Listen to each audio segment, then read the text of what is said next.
the team was back to normal? Yeah, I'm not sure what that definition is. I think hopefully we were able to score a lot of points and do a lot of things, running it and throwing it. Obviously, I think, we were able to throw for so many, yards and touchdowns and things early on and everything else throughout the whole season. And we've been so great passing the ball when we've thrown it. I think we've been really great when we've had those guys running the ball too, which has been huge for us. So to have those guys back was amazing. I think that's a collective effort of the offensive line doing a great job. We really had a couple more big plays in the running game. We got a couple holding calls, I think. We had the touchdown with Carlos, which was a sweet run. I mean, that was an awesome run by him. Chris, getting him back in there, just getting him early touches early in the game was really cool in the passing and the running game. It felt like a championship football team. I think that's what we want, and I think we want to be clutch in the passing game. We want to be clutch in the running game. We want to be physical. They have a really good defense. I mean, I think they've always been great. All the players that they have and all the different things they do. And I thought we really responded. I think in the passing game too. I'm not sure what DK went for, but what did he go for, Lane? 177. Yeah, 10 for 177. What's crazy is the go ball. If that one would have been caught, which he said he kind of stumbled or whatever it may be, and the ball was maybe 2 inches too long, or I don't know, but I mean that ball was probably 80-yard touchdown right there, which would have been sweet. And then also the quick fly, which he normally will catch that one, but I mean just think about what he really would have done. He probably would have had 250, 260, 270, maybe almost 300 yards just off of those two plays. And I think Tyler's been special for us. Other guys, made some key plays in the passing game. I thought it was a great game. It was back and forth, and the only thing that we didn't have tonight is just a couple of those red zone. They stopped us in the red. They made some good plays in the red zone. We thought we had some really cool plays and stuff for them, and they just made a couple key tackles and a couple situations there. And like I said earlier, we had that holding that got called back for that touchdown. So the game could have looked a little bit different just off of those few plays. I take those three game-altering plays right there, and it could have been broken open pretty good. But we played a really good defense. Curtis? Yeah, Russ, Pete said he wanted to kick his own butt for those early sequences and the fourth downs and stuff that didn't go your guys' way. What kind of did you see in those circumstances, and what didn't go right down there near the end zone? Well, we had that one where Demo got the ball on the sweep or whatever it was. If we've gotten that block, you guy just kind of, made a good play. Sometimes they got great players too. They're going to make some good plays. We get a touchdown there that it breaks the game open pretty early. I like the mentality. Our defense, I think the thing about Coach was he's really believing in our defense and how great they've been playing over the past couple of games in particular, and how great they were playing early in the game, how we felt about it. So it's really a testament to the defense and also who we are as an offense and what we believe in as a team. And so we were able to move the ball extremely, extremely well up and down the field throughout the process of the game, and early on in the game in particular too as well. And so when we get down there, we want to score touchdowns. That's how you win games, touchdowns, and execution. And so I think that they just made two good plays on those fourth downs. John Boyle? Yeah, Russ, you've been teammates with Bobby from the beginning of your guys' NFL careers. He's over 100 tackles again this year, 9 straight years doing that. Just what does that tell you about him and the consistency of his game, that he's done that every year of his career? Well, I was in the locker room next to him. He has a locker next to me, and then I was talking to him. I was just saying, I said, "You're over 100, aren't you?" And he kind of looked, he's so humble, and he's like, yeah, And I was like, man, it's amazing just how far he's come and just all the things that he's done. He's been such a great leader since day one. To have him as a teammate, he's a Hall of Fame football player. He's a Hall of Fame friend. He's as good as it gets, and his character demonstrates everything, what he does in the community, what he does for this team, how he leads. I know how he loves his daughter and just who he is as a person.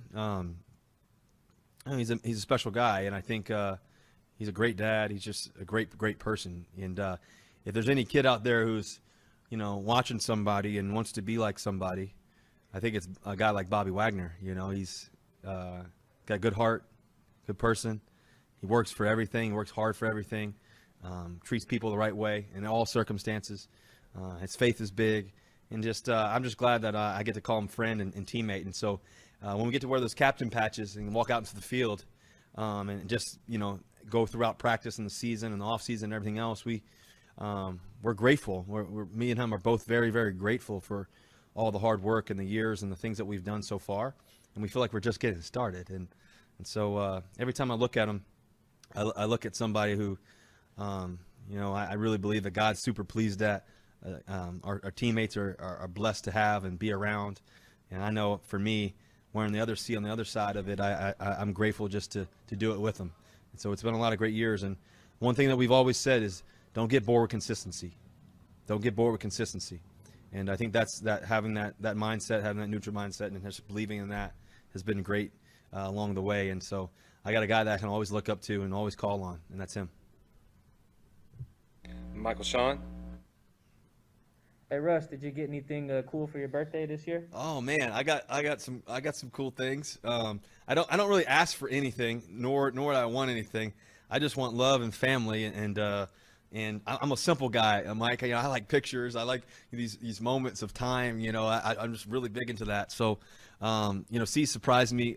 It's COVID, so you can't really go anywhere. So she surprised me in the backyard with a little dinner, which was amazing. And I'm when I come home from work, I like to decompress once I finally get home, which is sometimes super late. And so we had dinner. We had Canlis come to the house, which is one of the best restaurants in Seattle. So the lead chef from Canlis came over to the house. He made dinner for us. I was completely shocked.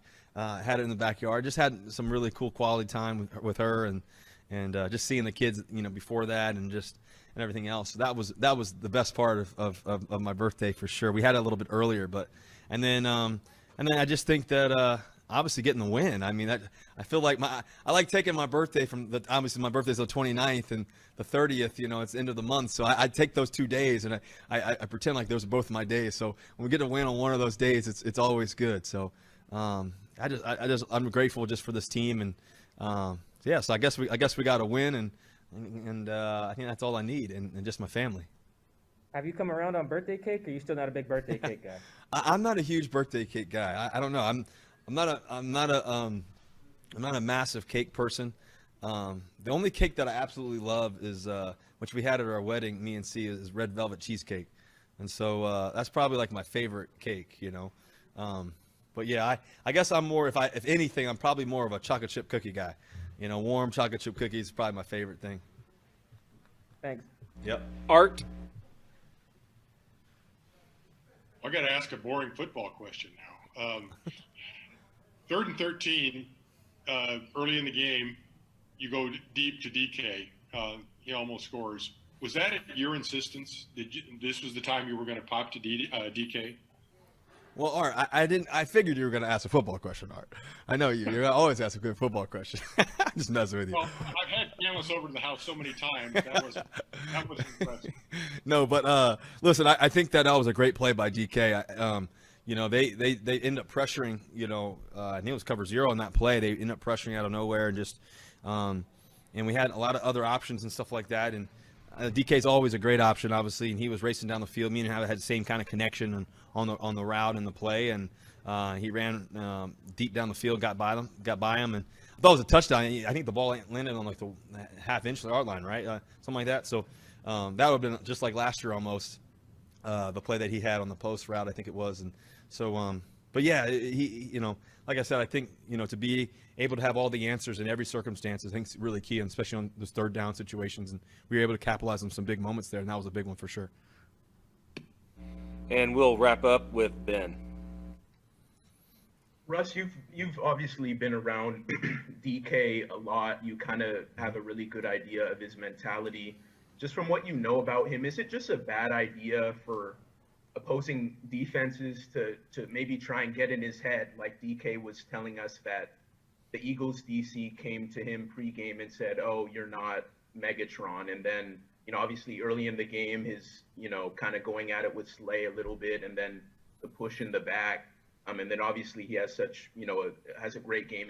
Just from what you know about him, is it just kind of, should defenses just kind of be wary of trying to get in his head, just knowing what he can do? Well, you got to try to do something. And they can't get in his head. It's hard. He's hard to cover. He's, in my opinion, he's unmatchable. He just can do everything. I think the best thing about him is he loves his teammates. He loves the work ethic. He loves the process. He loves the journey. He's only 22. He's growing. He's getting better and better. And so we just got to stay the course.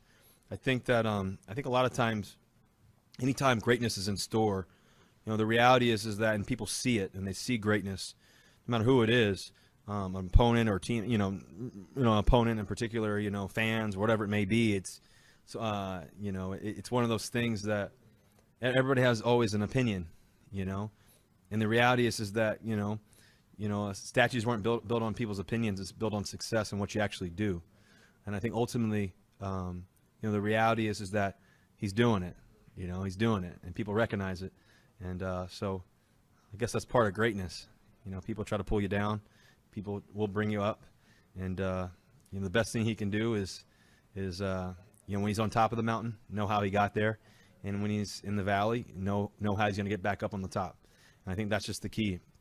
And I think that just stay in the course, keep being a person that's super humble, believes in God, and just a guy who works extremely hard, guy who loves his teammates, guy who does the right thing. And so I'm glad we get to be teammates. I'm glad we get to do this thing together, and so many other great guys in the locker room. And so I think people just